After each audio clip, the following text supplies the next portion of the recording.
शुरू करें. Let's. Is this on? Is this on? Yeah. Of course. Assalamu alaikum, everybody. Thank you for coming. I'm not going to make any introduction to Maniza, because if you're here, you know very well who she is and what she's about. I'd just like to tell you about my interaction with Maniza. Because I'm pretty much an imposter, I shouldn't be here, and it's only because I pester Maniza so much that she's got me here. I'm Saira, and I'm the founder of the Zeenat Harun Rashid Writing Prize for Women. And when I was setting up this prize, I said, I need some advice about Pakistani writing in English. So I knew that my go-to person was Maniza. And she very kindly agreed to be on our first judging panel. And since then, she has helped me enormously every year by pointing me in the direction of writers and people I should consider as judges, and opened my eyes to the vast amount of writing of Pakistani literature in English. Many of the writers I didn't know, but I have now familiarized myself with. But Maniza is really known, I think, from my point of view, Maniza has done more to make people aware of Pakistani writers than almost the writers themselves, you know. I remember from her very early days as reviewing books in Dawn and interviews with authors, she has raised that awareness in Pakistan of what writing in English is, and on the way has confronted many debates about whether it's valid for people, for Pakistanis to write in English, and things we'll discuss in a minute. But first I want to just ask you, Maniza, this book in the New Century, available now, is an anthology which is a kind of sequel or 20 years after the first anthology of Pakistani writing you published, which was Dragonfly in the Sun.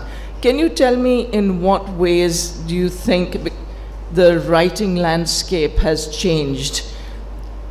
What are the salient features in which ways that it has changed? It's changed completely. I just want to say the ZH Prize is a great initiative, and I'm delighted that you're doing it, and I'm delighted to be here with Mr. Ghazi Salahuddin. I should have introduced him, sorry. No. Who doesn't need an introduction. Thank you. No. I think on a Sunday afternoon when Karachi is having its brunch, we are talking about literature here, and this anthology is a golden treasury, if you can use the name as a generic name for great anthologies.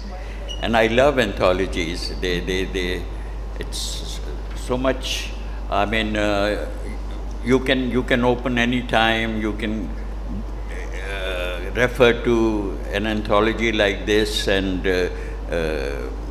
move on to other works and open the door for you.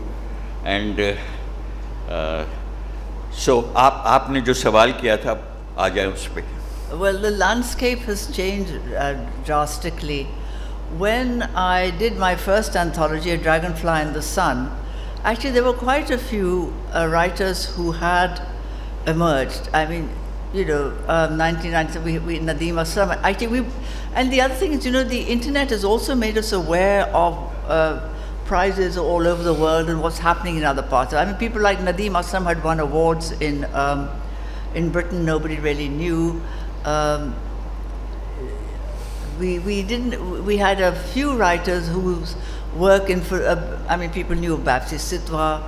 There were sort of debates ranged. Some people thought that Zulfikar Ghaus wasn't Pakistani because he'd only done one book, and what is this Pakistani writing about Brazil? And then, of course, later academics have turned around and they've seen the incredible Brazilian trilogy as the murder of Aziz Khan on a grander scale. So there are all these kind of links. That's what I mean about links between Pakistan and the diaspora writing. So in 1997, it was also very difficult for Pakistanis to find a publisher. They weren't always doing. Indian English writing at that time had started emerging. People kept saying, but Indian English writing has emerged. Why aren't there any Pakistanis? Actually, thanks to Dawn, who kept shipping me off to do interviews. And my editor, you know, Mr. Siddiqui, found my interest in literature, and he kept saying, there's this person here, go and interview. So it's also thanks to Dawn, but I was interviewing these writers all the time. So I started putting this anthology, but it was the Golden Jubilee. So I did a retrospective, and that brought to mind a lot of older writers whose actually career had begun before Pakistan and who had been, like Shahid Surawardi and Ahmad Ali, who were part of the earliest OUP anthologies, the main major anthologies of Pakistani English literature, Pieces of Eight and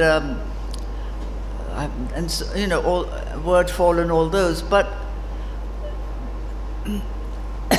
they had already emerged, but there was not enough awareness of it. The big difference between that and this book is that at that time, a lot of these writers had not published full-length books. I mean, Shahid Surawardi and all had. But I was then introduced to people like Tahara Naqvi, Muazzam Sheikh. They were all in America. And they had published very good work in literary journals, but not full-length books, because there was this struggle of finding a publisher. So for that book, I said that I would take writers who had been published.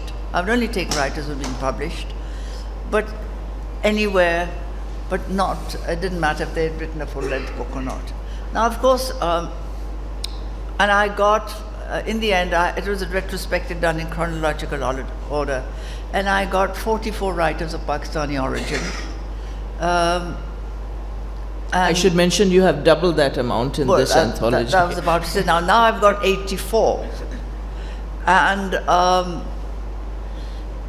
this time I had to say, well, I will only take authors, and then I had to draw, because everybody kept producing books, I had to make a line as, okay, I'll do that from 1997 to 2017.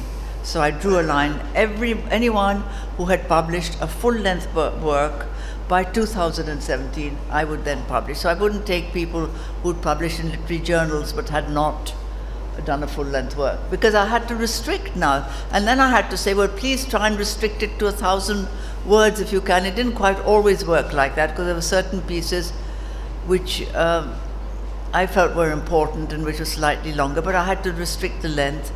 In the first one, in Dragonfly in the Sun, I took, when I took published books, I actually used extracts from this, you know, there were 3 or 4 extracts from the book. Here I couldn't possibly do that. The other thing I changed here was in Dragonfly in the Sun, I had used extracts from plays, you know, dramas. And again, if people had done 3 different genres, they'd done plays, fiction, poetry, I included all 3. This time, again, I had to restrict myself.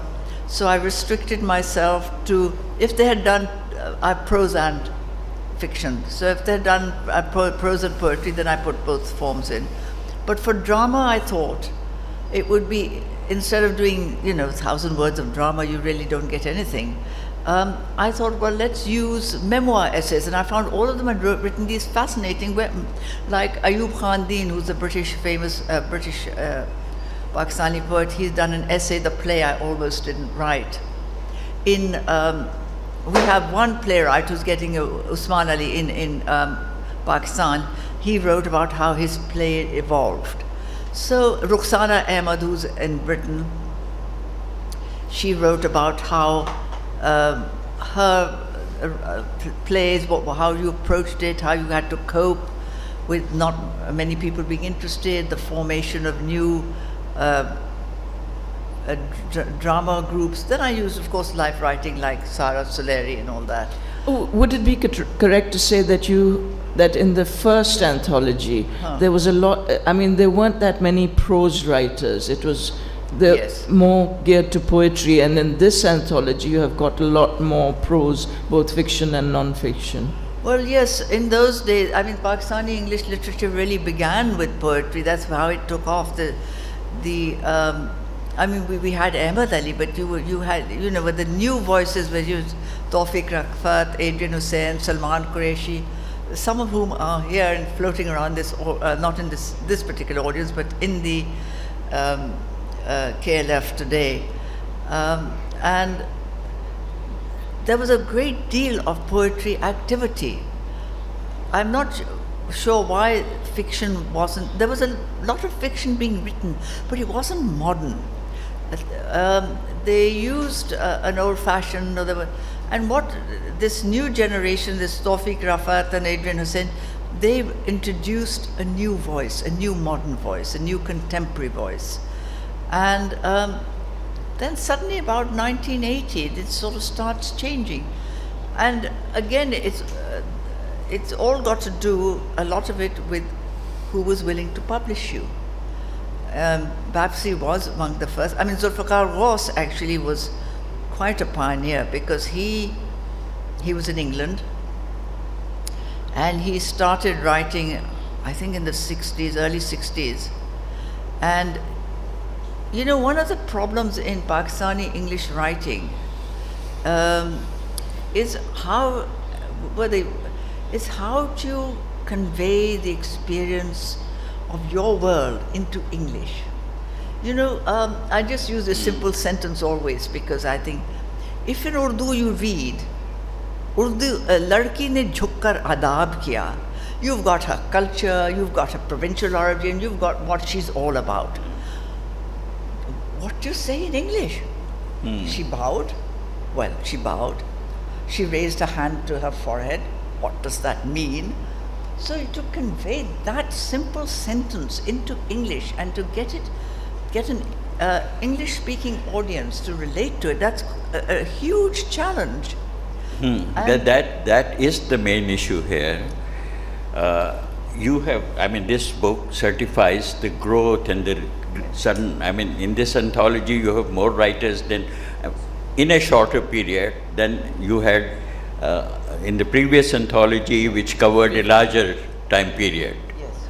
And as you say, does this literature that's being produced, is it the main creative expression of the Pakistani society, and how does it compare with the kind of creativity that we see in Urdu and other languages? I mean, is there some way to have a measure of what the English writings are doing and how? And the other question that would emerge from here is, how would you compare the writing that's done by writers who belong to the diaspora and the ones who live here? And well, it's a terribly complicated question. For one thing, I wish I was sufficiently acquainted with the other languages to make a comparison between that and English. I can only speak really of how English has developed. What I think is terribly important is translations. I don't know why we don't do more translations. We should be translating, well, there has been a lot more translation of Urdu and Sindhi in our own languages into English now, and now, for example, you get the main international prizes, they will include translations, they don't just stick to Anglophone writing. But we really do need to translate English work much more into Urdu, and instead of, I had said earlier, you know, one of the things was, oh, this is a writing about the elite. Well, you know, because these are only elite people. Well, people from different worlds now do actually use, in the diaspora, it is not the privileged or profession. You've got a working class literature written in English by people who are working class and who write about that world. But you know, even in Urdu, I mean, if somebody's from an elite organization, ambience or what, you don't say he doesn't count for anything because he's elite. if you look at that writing, what is it worth? What is he saying? I mean, just on the question of language, I know that my own experience of reading, I was always worried about reading Pakistani literature in English because I said they can't get the dialogue right, you know, the fiction, because that's not the way we speak. And then a certain book in 1981 changed all that for me.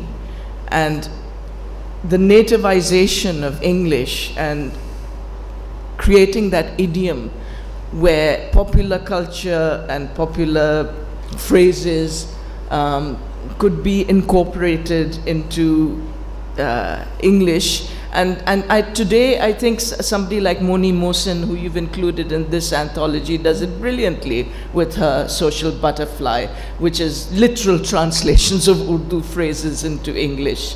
But that is, I think, also what inspired a lot of writers in Pakistani writers in English. Well, I mean, it's not just that. I think it's just a genre that has developed. You find publishers. Well, there are two questions. I wanted to go back to the diaspora and what is written in Pakistan. And let me just answer this publishing thing. The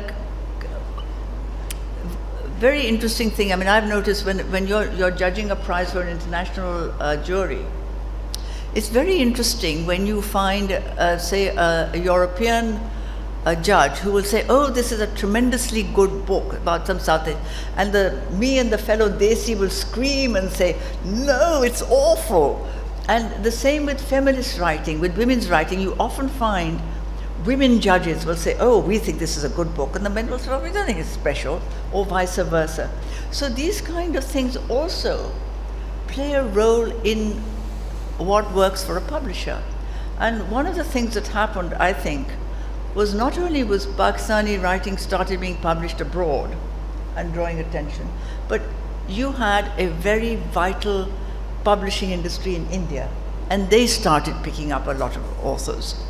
And then it sort of grew, and now we have got our own publishing industry. We're publishing a lot of work. Going back to the diaspora question. No, there's something that I noted, that Indian writers, fiction, writers of fiction, the major ones, have sort of, I find, more references to Urdu literature in their writings than in the writings of Pakistani writers in English.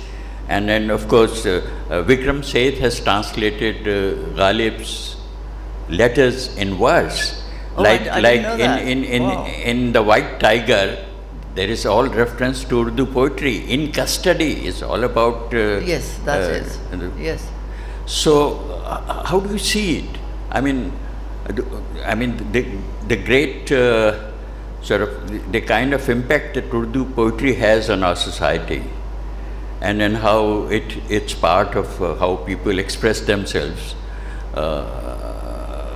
Why do the Indian writers have done it better than Pakistani writers? I don't know. I mean, I think there's a kind of different issue here. One of them is that in poetry, there's a lot of work, interesting work going on in poetry. With Kamla's professor, Shahid Ali, who gave us a new, who knew... इन्होंने तो फैज़ को याद किया बहुत, लेकिन... Look, he wrote ghazals in English. I mean, other people had tried. By the way, they've all tried, from the, even from Shahid Surawardi, and they all tried to write somehow. They were very conscious of the ghazal. They're going back to poetry. And you've got all these early writers trying to write ghazals in English, but they don't use the format. They try to play around with it. Shahid Ali, I think, did an enormous work on that, and he wrote the couplets. Not only did he write couplets, but he actually instructed his pupils how to write ghazals. And then ghazals, you start finding American poets writing ghazals. But among our poets, I mean, you've got Shadab Zisht Hashmi. She's done a lot of work on writing ghazals. She's developed qasidas.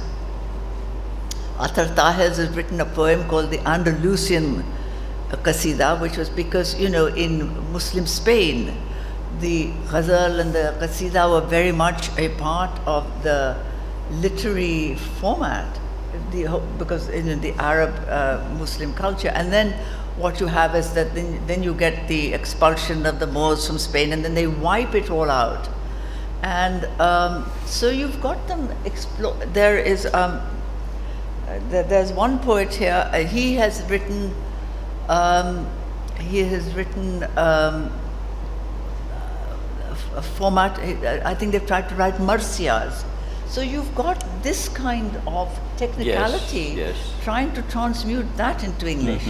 I don't know about the engagement with Urdu in.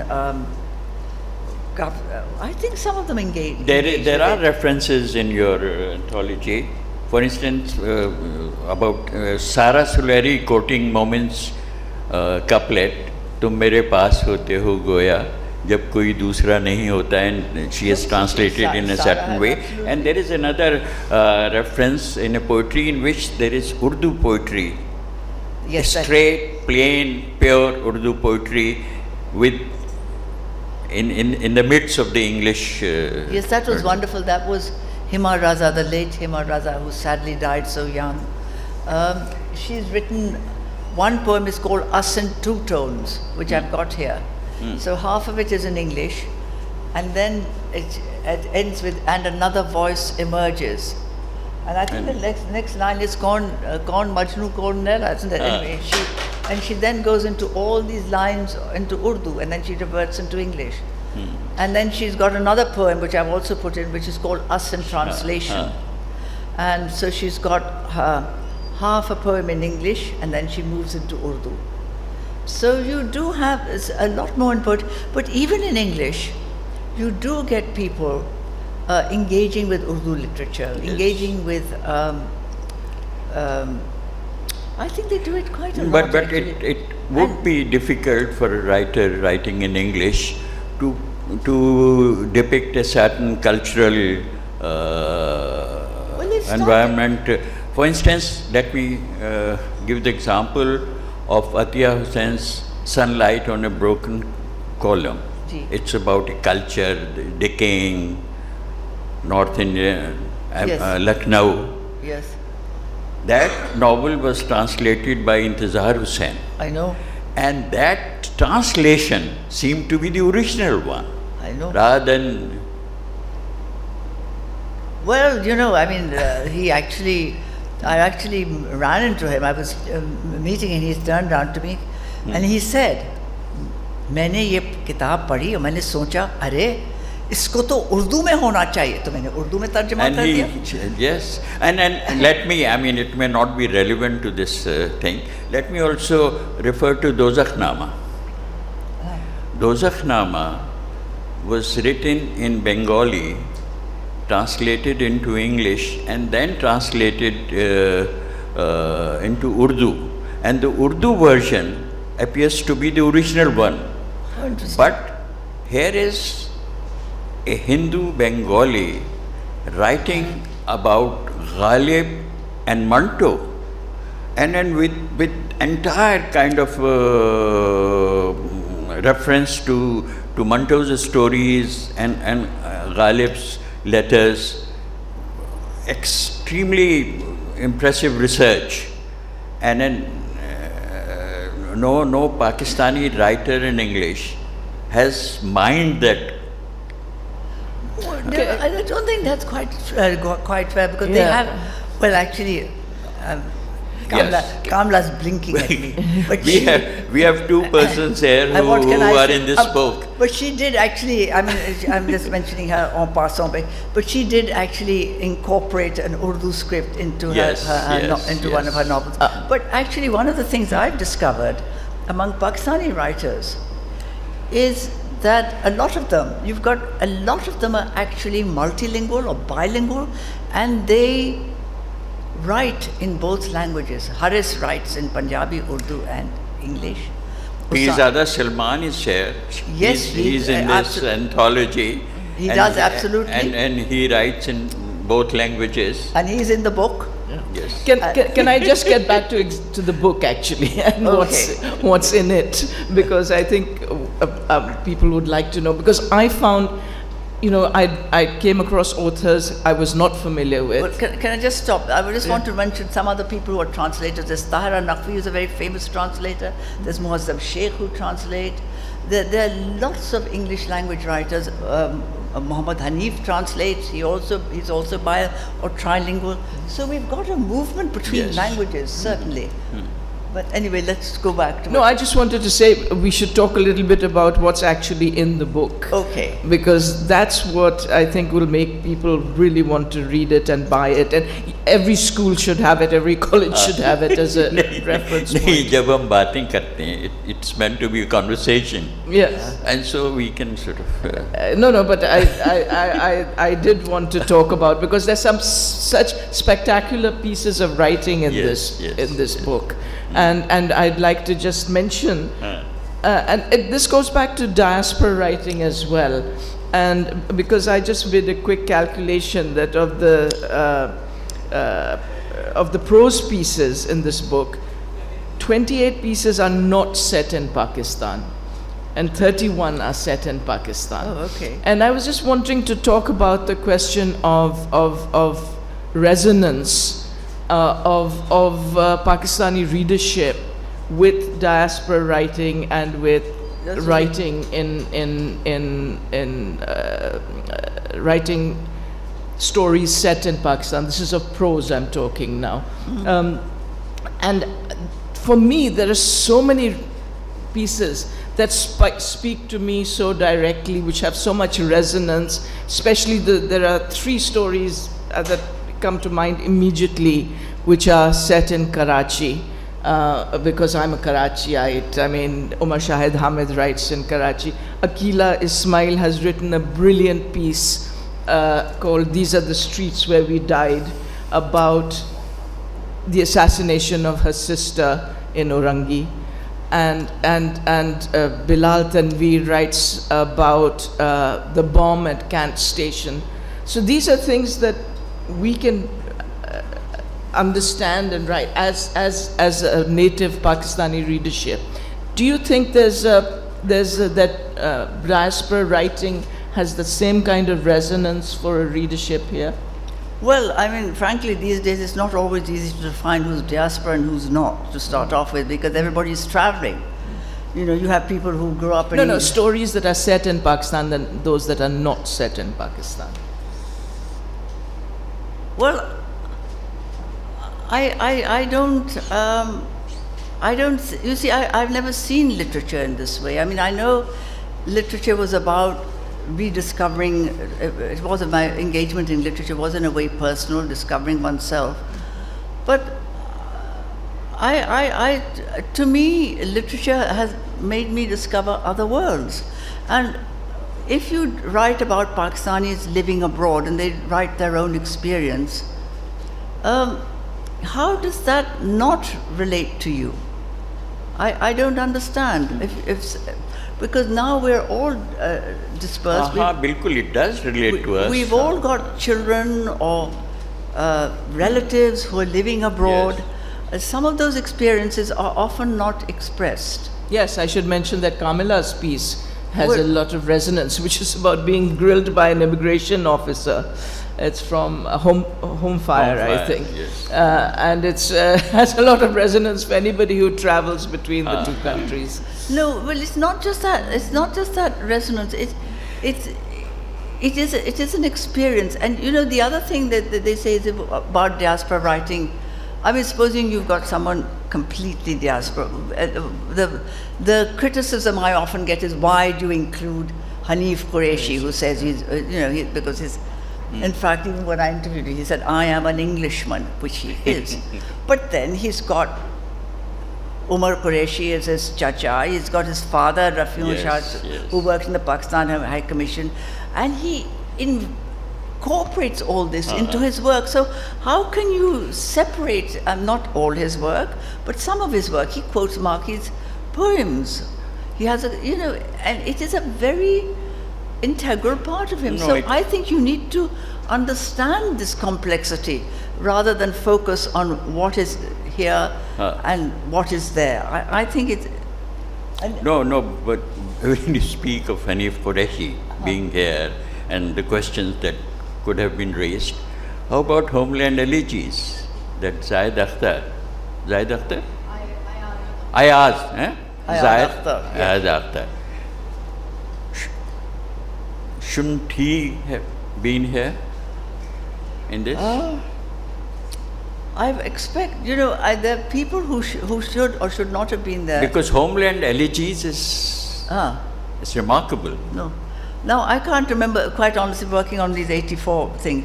But I tell you, I approached practically everybody and I wrote to everybody. Yes. Some people are not in this book because there were issues of copyright, or they were not interested, or they were not pushed. So now I don't know which category Ayaz Akhtar comes into, because I haven't really thought about who was and who was. I just went ahead with those who agreed, with whom the copyright worked and all that. But Ayaz Akhtar is very important. Ayaz He's won the is- Pulitzer Prize. He's the first Pakistani to do so Yes. for his plays. So he has done some very interesting work. I wouldn't Isn't he exclude- after 2017 though? Because you only go up to 2017. and yes, I'm sure he published work And before in his that. play won the He- Pulitzer Prize. I don't know. Yes. He would have published a full-length drama, I'm sure, before 2017. But I haven't got him here, and I'm sorry to say I'm not entirely sure why. But there would have been some issue.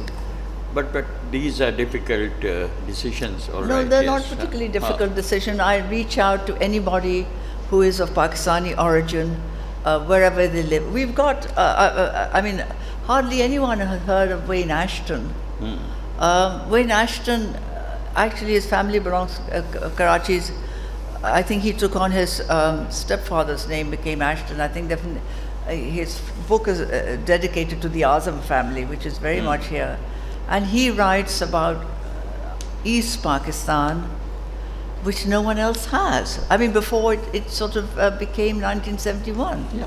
It's set in Chittagong. Ah, His that's- story, Set in his Chittagong. story is the story, the tandoori story, yes. about a That's 70 something I it's- think you mentioned as- those books and Yes. stories that have taken up 47, 71. I don't think Urdu writings have that kind of reference. I am not aware of Urdu creative writing being so attending to these great subjects, great themes. Well, I'm sure, I would have thought there would be. Yes. But again, I don't want to go leaping into Yes. something I don't know. There are two stories set in East Pakistan. I think one is Durdana Sumro and her sisters' That Durdana has also done. visit that- of Ayub Khan to Yes. Yes, to that's East right. Pakistan. And the other one is Wayne Ashton, which is a lovely story about a Nadeem 17-year-old Aslam has, cook who invents a tandoor, Yes. and his invention is stolen by That's right. That's a lovely story. one of the industrialists who visits the home of the person he works That's for. right. Yes, right. No, we. Well, I mean, I'm really happy that a lot of the. I'm really happy that Salman is here actually with us, because he has written about something. We have two, I mean, Kamila and Salman. Is there No, any other person who is in the book is present here? No? No, but Salman has written about nuclear war, and that is something we That's need to something, think yes. about also, and not many people have. And I thought that was a really important poems that I have.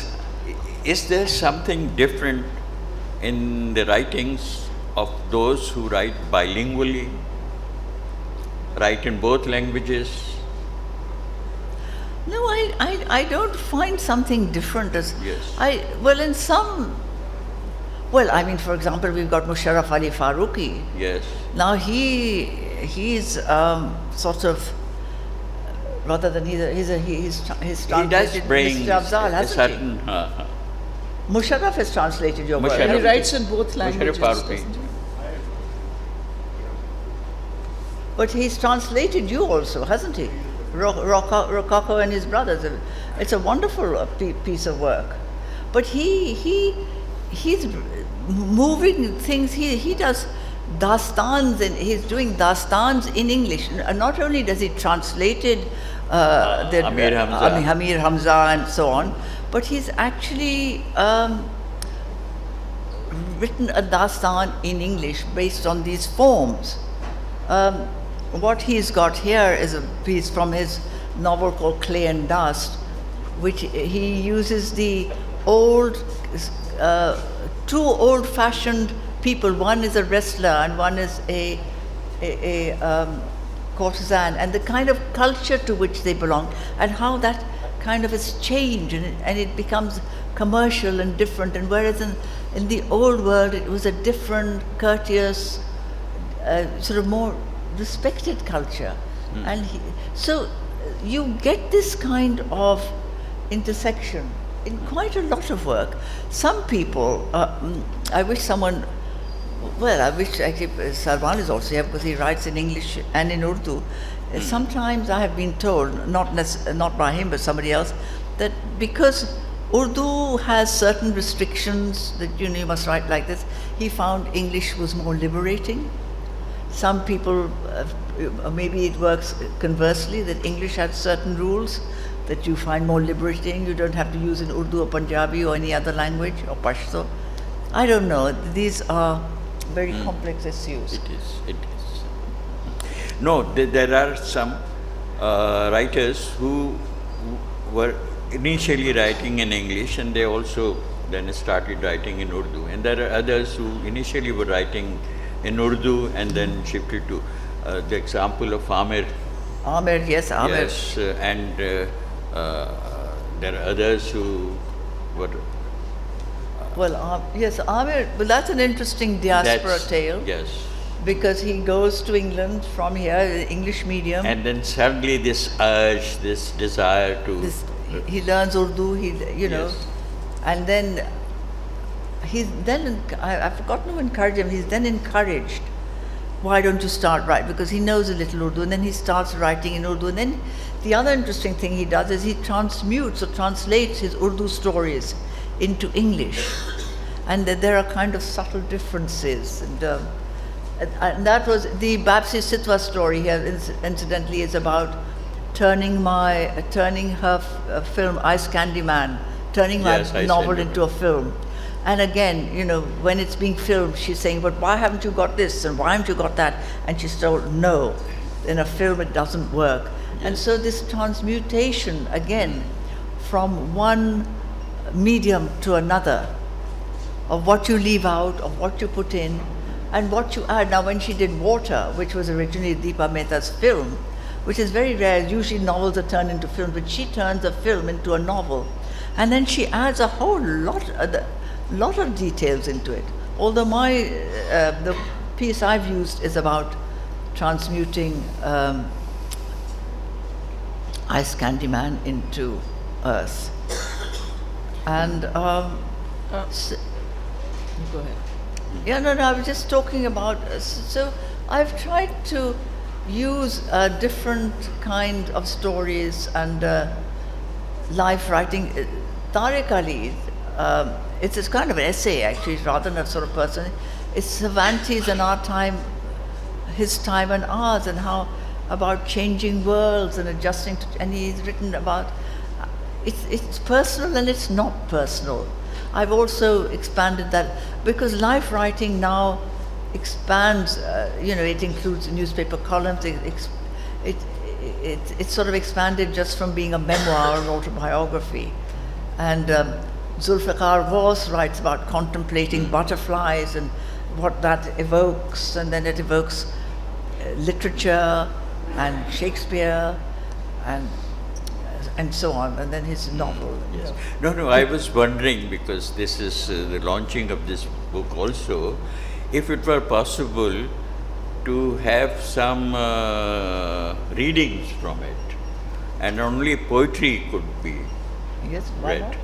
If We could Yeah, roll ju- right you into would it. select I just something. wanted to mention a few of the stories in the book because just to encourage you to go out and check them out हाँ, and नहीं, नहीं. what they're about, and I'm talking about a fiction here, so or not life writing as well, but some of the stories that you made. I mean, for example, Sabine Javeri has written a story called The Latter, which is about changing times in rural Punjab, and it captures the poverty and powerlessness about a man who receives a letter saying he has to move out of his home because his brother sold it, and the army is taking it over as a place to put some barracks.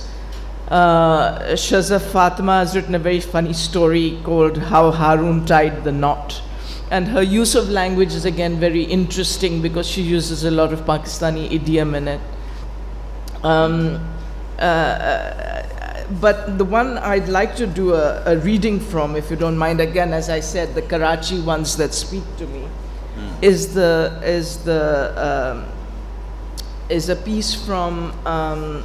अच्छा, आपने तो वो highlight किए हुए हैं कुछ passages, हाँ, मैंने तो की हुई है. तो आप पढ़ के सुनाएंगे? थोड़ा सा अगर I आप know. इजाज़त दें. Only because it's so powerful. This is from Bilal Tanveer writing Yes. about the bomb in Kant Station. Now again, this is why I was talking about resonance. He said, I was feeling a disconnect with my body, which was beating to a different, much slower rhythm than my mind. Somebody at the hospital said that the bomb went off just outside the station, at the intersection. In my mind, I was seeing that triangular intersection where at this time of day, the traffic locked into each other because one lane was blocked by buses that treated it as a 5-minute stop. The buildings around the intersection were marked with permanent cracks and showed how this city had aged over the decades, having withstood the incessant assault of noise, smoke, and dust. My mind drifted. I was dreaming of the cafe at Kant Station where I went looking for an old man. It was a Persian cafe that served cheap food and tea and fruit cakes. Its dark hall was packed with booths that had wooden furniture and tables with marble tops. I think Just one last bit from here. Out on the street, I saw a boy with a car with a girl stuck in a traffic jam. These stories, I realized, were lost. Nobody was going to know that part of the city but as a place where the bomb went off. The bomb was going to become the story of this city. That's how we lose the city. That's how our knowledge of what the world is and how it functions is taken away from us. When what we know is blasted into rubble and what is created in its place bears no resemblance to what there was, and we are left strangers in a place we knew that we ought to have known. मेरे ख्याल में शायरी जो है ना, poetry, वो कोई recite कर सके इसमें से selected. Would you suggest something that is very striking, because ताकि हम जो हमारे लोग बैठे हैं इनको तो engage करें ना. Oh, something, well, हाँ I've got quite a lot. हाँ. It, Do you want me to who read? will read it? You suggest somebody? Would anyone volunteer to read anything? नहीं you. Huh? Why don't you read it, Manisa? Well, I had one, actually, I mean, this is a... नहीं, इन दोनों में से किसी को बुलाती, इनको. She will. Okay. Let's have some poems from this anthology, and I get the feeling that the quality of poetry in English has greatly improved. It's just very, very... I'm going to actually, what is it, 196? I'm going to read a couple. I think some of the poets are writing... Well, Salman's not here, otherwise we could have got him to read his. 196. Waqas. Okay. I'm going to start actually with Tawfiq Rafat, who was such Tawfiq Rafat. Oh, I'm going to start with. हाँ. No, I've lost the page. Oh, How much time do we आपको थोड़ा सा U-turn करना पड़ेगा. need some Just 3 minutes. 15 15 क्या? minutes. So I'll do a. कितने? 15 minutes. I'm sorry, I've just lost. 15. That's a lot. I've lost the page. हाँ. I was going to read Tawfiq Rafat. Should we just ask if there are anybody? No, wait a minute, I'll just find it for you. Page 1. Oh, here's page 1.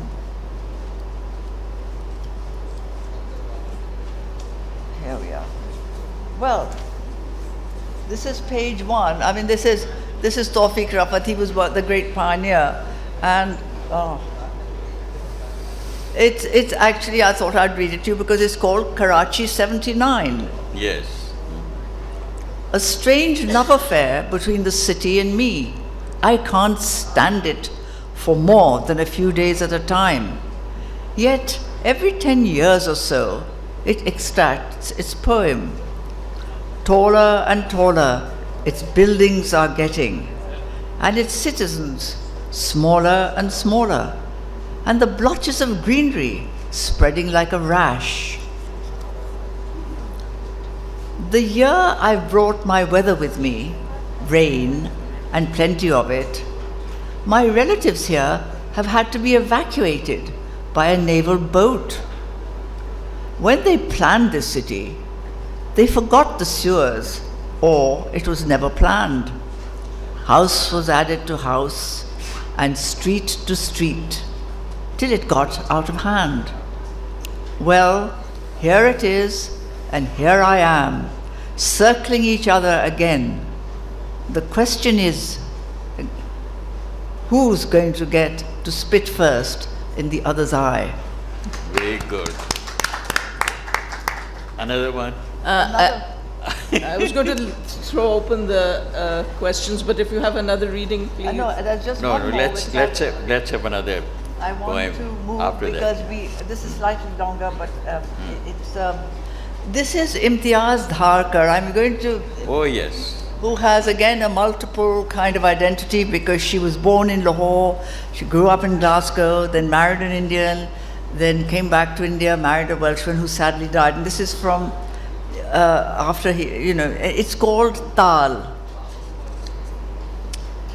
This music will not sit in straight lines. The notes refuse to perch on wires, but move in rhythm with the dancer round the face of the clock, through the dandelion head of time. We feel blown free, but circle back to be in love, to touch and part, and meet again, spun past the face of the moon, the precise underpinning of the stars. The cycle begins with one and ends with one. Da, din, din, da. There must be other feet in step with us, an underbeat, a voice that keeps count, not yours or mine. The music is playing on. We are playing with time. Wow. She's the first South Asian to have won the Queen's Medal for Poetry in England. She's a really remarkable writer. Oh yes, open to the... I was thinking, let's open the question. Let's open. We have somebody in the front row here. Oh, no, good. Yes. Any mics? Can we have a mic here in the front row?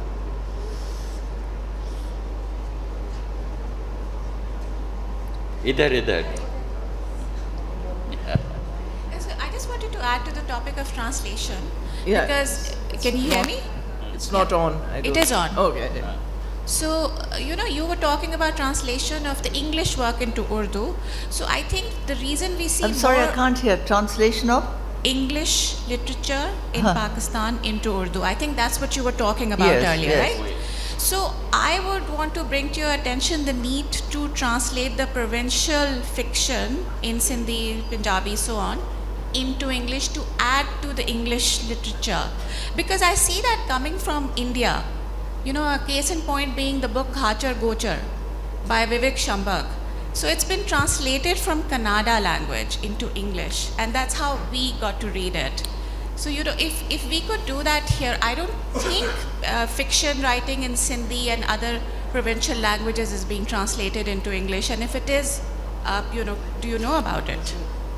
I mean, is it in your knowledge? There's a piece in this book about I think is it Mohenjo-daro, which is oh no, the one about Mars. Mithai. Yes, Bulle Shah. Bulle Shah or Mithai, I think there's one. That's Bulle, but that's not a translation. No, They're it's not not a translations, they're translation. No, originals. it's not. The original Yes, stories. on Bulle Shah, on Yeah. Mohenjo-daro. See, that's No, a the poem. question was, shouldn't we be looking at the regional languages also? Translation but Well, they have. no, the Indian situation is very different. The literature that's being produced in India's regional languages is great. I mean, if you look at the main playwrights of India who have made global kind of impact, like Girish Karnad, like Tendulkar, they originally have written in Kannada, in Marathi, in Bengali. So we don't have that kind of literary flourish in our regional languages, except in Sindhi. Sindhi is one language that is... No, there's a lot of translation happening. It has changed. Actually, I actually think of translations as a creative work. One of the things I had to, when I was doing this book, was to go, should I include translations, or at least include translations by the writers I've included in this book. But I decided that, well, I mean, it is, you know, it's got 84 writers without translations, and I just didn't have the space. But it is in all international languages, all the major prizes, they now include translations. And we have got a fair amount. I mean, I'm actually somebody, I have, because I read quite a lot of translations, at least in Urdu I have seen quite a lot. And I really don't know so much about other languages, but there is a definite trend, and it is happening. In the translation of poetry, I have to say, one of the things I like is to have the original script alongside the English.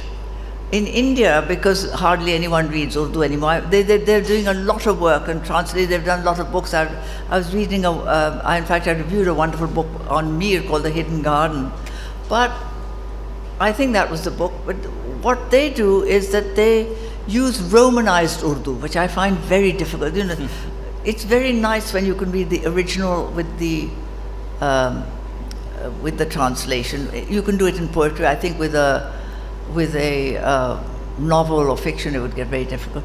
But I mean, all these people have been translated, like Intizar Hussain, Abdullah Hussain, he translated himself, Qurratu'l-Ain Haidar, Ismat Chughtai, Mir, I mean, Ghalib, they're all translated. I'm sorry, I can only talk about Urdu because that is it was my mother's language. Technically it's my mother tongue, but I got caught up in my father's language. We have another question. Yeah. Hi. So Muneza, I'm from a business background, so I will apologize for some maybe unworthy questions for this very qualified audience. You know, of all the works that you have done, your contribution, if you must choose one that somebody should read, which one would that be?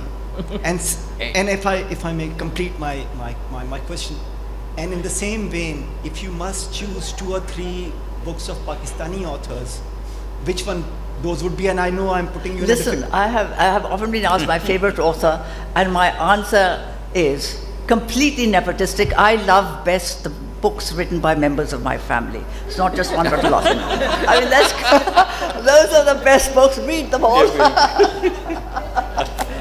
Good answer. We have a question here. Yeah. Yeah. First of all, regarding the translations, you mentioned very well, and the point well taken by the audience. that how the translations are growing in our country.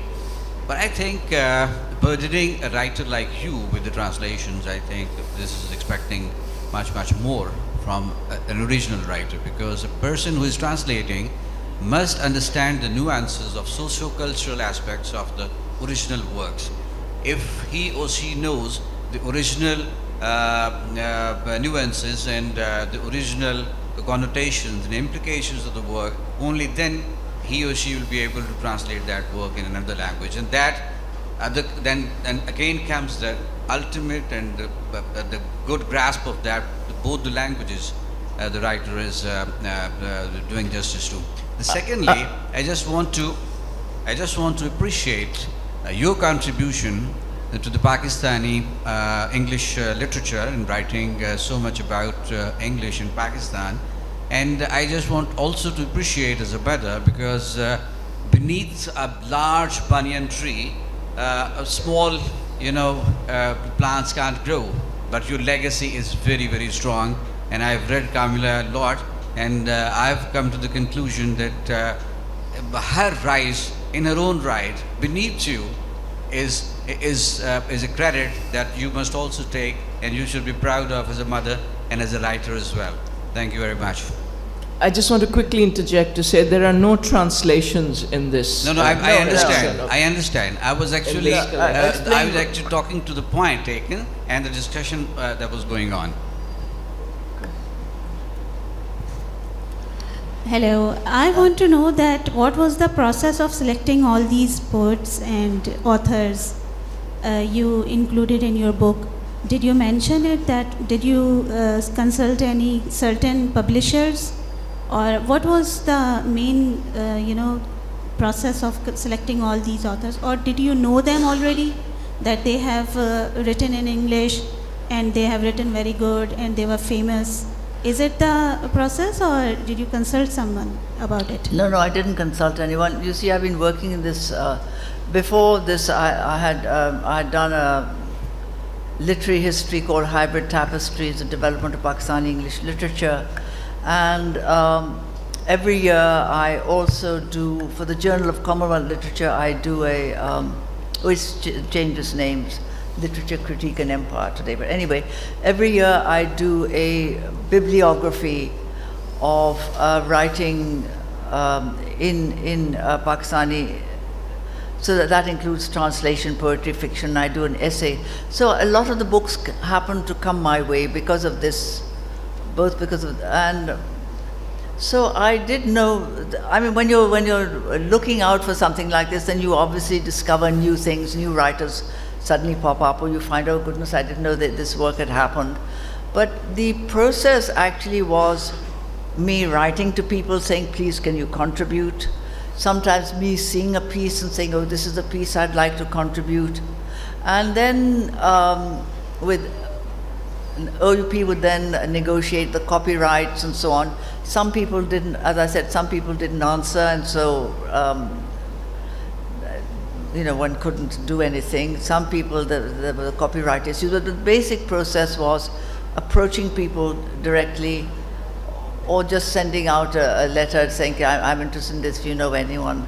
But basically, I included writers that I felt were of a literary quality. I did try to keep it to that, rather than people who had published inadequate, what are books are considered inadequate, or not so good. So I have tried, and so I managed to get 84 writers who write great books. Yes, question, Mike. My fondest regards to both of the great writers, and we appreciate your work. Ma'am, I would like to ask one question from you and the other from Sir Salahuddin. Ma'am, while compiling up your new anthology, did you notice any change in the traits of hegemony and mimicry? Can we say that is there any special element that can be compared with the writers of the modern era? and from the writers of the post-modern era or post-postmodern era. Do you have any comment on this thing? On the changes between... Yeah. Well, no, obviously there's been a lot of change. I mean, the books, the writers I have are only from 1997 to 2017. So they are all belong to this era. Then I haven't got any sort of pre-modern. One of the things that, by the way, has changed because Pakistani English writing started to get published, was you've actually got, I've organized this chronologically according to age. And the interesting thing where you find that is that writers who perhaps belong to an older generation have only published their works comparatively recently. People like Irshad Abdul Qadir, Saad Ashraf, but what is again interesting is their approach, the way they approach, what engages them, and that kind of places them in a kind of generation. It's quite an interesting trend. So you suddenly get older writers writing now, and they probably had been sitting on those works for ages.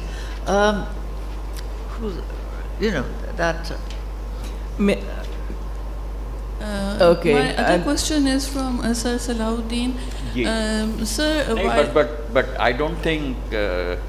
no, it would just be a commentary for our knowledge that, sir, you must have noticed that the tinge of satire is getting intense day by day, both in Urdu literature and in the English literature, or some pieces translated into English. Sir, can you please comment on that? No, I wouldn't, because the stage belongs to... And I just, Muniza. before we Yes. finally this thing, I wondered if Kamala had any comment. No, but do we have time? I'll...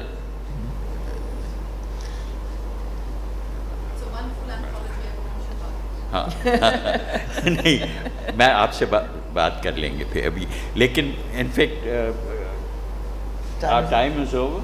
Yes. It is. But to conclude, this is a great work that Muniza has done. It's really, and it's a pleasure to go through its pages, and I think we must all pay compliments to... Thank you so much. To you for doing this, and... Yeah. Certainly opened my eyes to a lot of authors. Thank you both so much, and thank you all for being here. Din